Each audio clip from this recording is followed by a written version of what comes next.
So today I'm here to talk to you about how the music industry works and how technology has affected the music industry today, because as we probably all know, technology is literally taking over the world. We can't live without it. Anyway, it's besides the point. So yeah, that is the first thing that I'll be talking to you guys about. I will also be making a trip to Virgin Megastores, which is basically the equivalent to HMV, as I'm in Dubai right now because that's where my parents live. Sort of an irrelevant point, but just thought I'd throw that in there. So yeah, and when I'm in Virgin, I will be looking at the charts and seeing what artists are topping the charts right now, and who's most popular. And I'll also be looking at different digipacks as well and seeing how they show the artist's image and things like that. Later on in the video, I'll be making a trip to Boardmasters Music Festival, where I will film the different artists that are playing, and then also look at the different audiences that are watching those specific artists to see if there's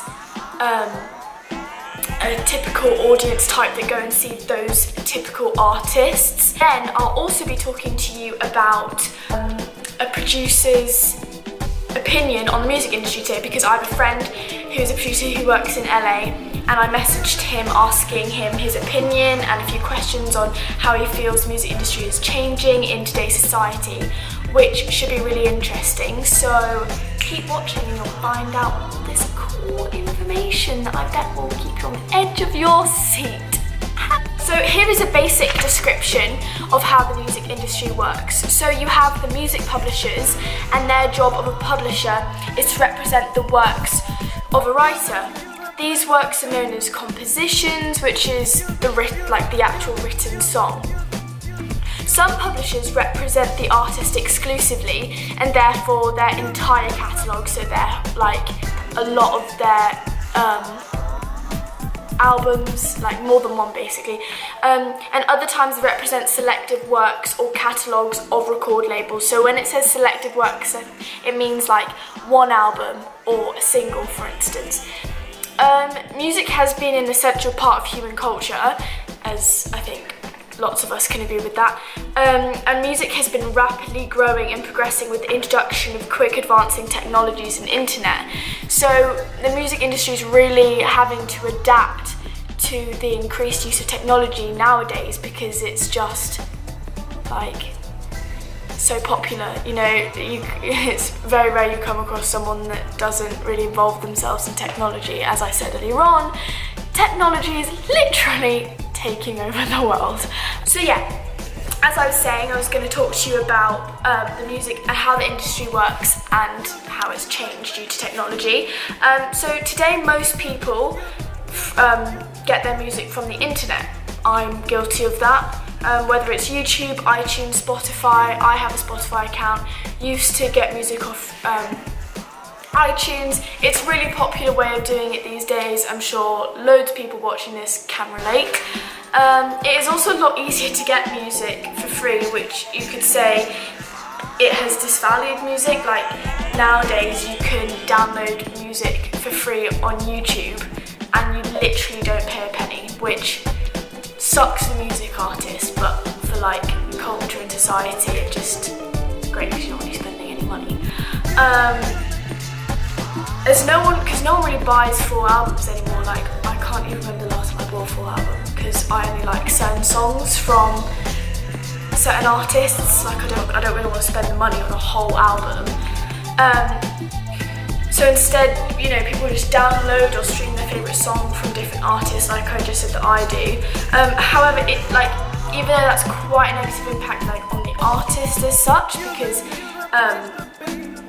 people aren't buying their full albums and stuff like that, it does allow artists to release music a lot easier and a lot quicker, because they can literally release and it's there to the whole world at their fingertips. So that is a really positive view. It also allows like small artists that aren't as big yet to release individual songs rather than needing a full album to be released. So if you have one song and you're like, you know what, I really want to release this, you can, and you don't need a full album to get noticed anymore, which I think is really good for those up and coming artists. Overall, there are positives and negatives to this situation with technology in the music industry, and changes they can't be stopped. You know, life is just evolving really quickly. But one thing that won't change is like the love for music that people have and how it plays such a big role in our culture. So I think that we're evolving, so the music industry is constantly evolving to the changes so that the artists don't get unlucky with losing out on money and stuff like that, because obviously they pay so much money to make the music that it'd be a shame if they didn't get recognition from that. Yeah, pretty interesting stuff. But yeah, next I'll be talking to you about, I'll be informing you on what my producer friend, his opinion on music industry in today's society. And we're back! Yay! Really need to practice my entrances. Anyway, for this third section of the video, I'll be giving you some insight information on a producer's view on the music industry, which I think will be really interesting because he is actually working, living in it. So it will be real, honest as well. Let me just give you a bit of information about how I know this producer. So basically, my best friend Ellie, she lives in America and she's a singer.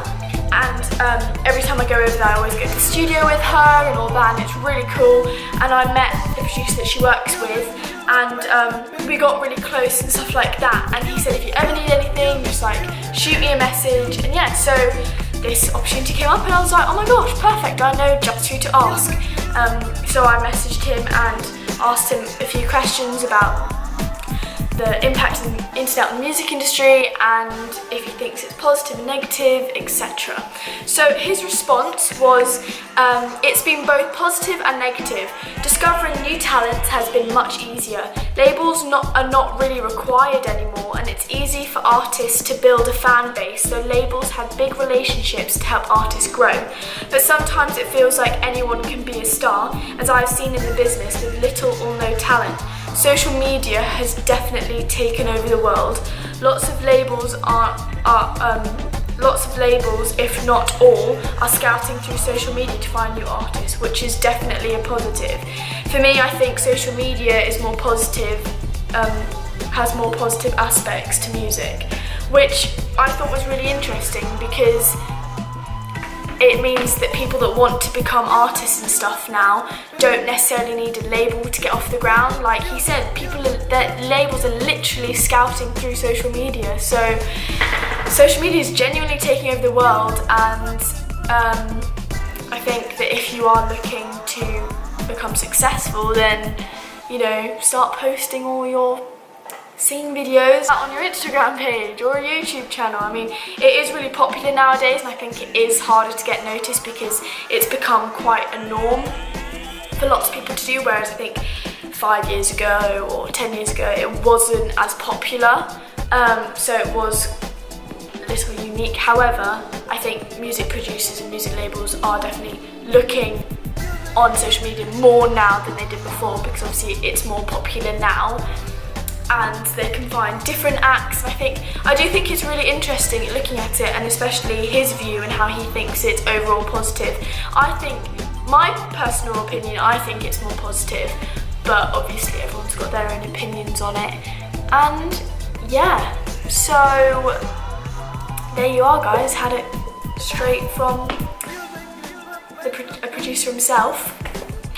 It's the real deal. Hope you enjoyed that, and the next little section will be me in Virgin Megastores looking at who's topping the charts in 2018. Woo! Here I am at Virgin Megastore in Dubai, and as you can see, I'm making my way to where all the CDs are kept. It was really interesting looking at the layout of all the CDs, and as you can see here, there are a mixture of the most recent pop albums such as Taylor Swift's recent album and Dua Lipa's debut album, mixed with older classic albums such as Elvis and David Bowie. So it doesn't make it easy to find the most recent albums of 2018, which is quite surprising for a store like this. It makes you question why they have made this decision, and it could possibly be because of technology taking over, as the younger generation will go online to find the latest music that is in the charts. Therefore, I feel that's the reasoning behind their layout of the albums. When focusing on the designs of the albums, they are all very different and bold to stand out to audiences. They are also very specifically designed to fit the image of the artist, so that it can reflect their personality.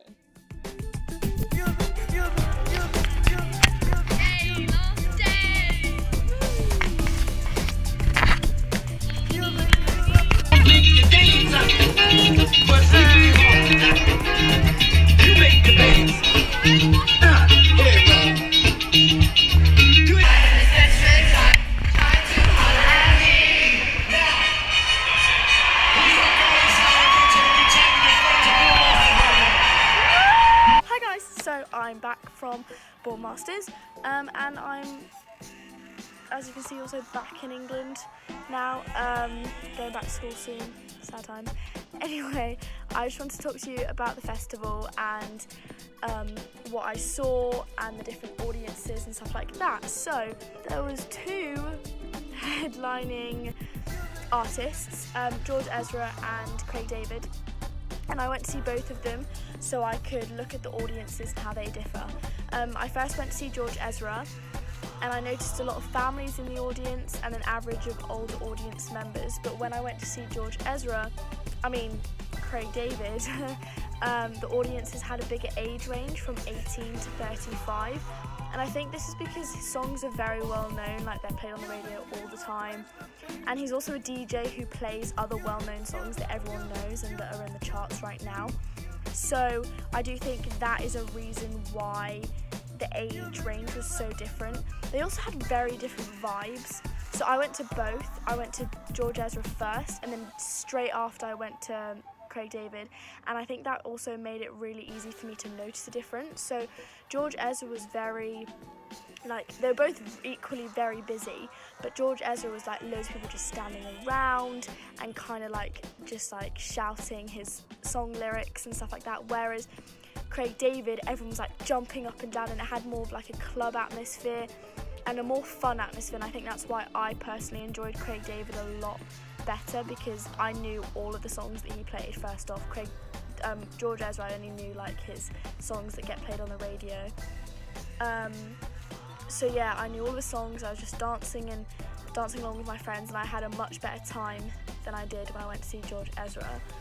So yeah, it's really interesting to see the differences and the differences in ages and stuff like that. So yeah, that's also me signing off from this video. I hope you enjoyed watching it. I've given you a lot in this video, a lot about the music industry and the different sides of the music industry and stuff like that, and I hope you enjoyed watching it. I hope it's been really interesting. I know I learnt a lot from doing it. So yeah, I'll see you soon. Bye!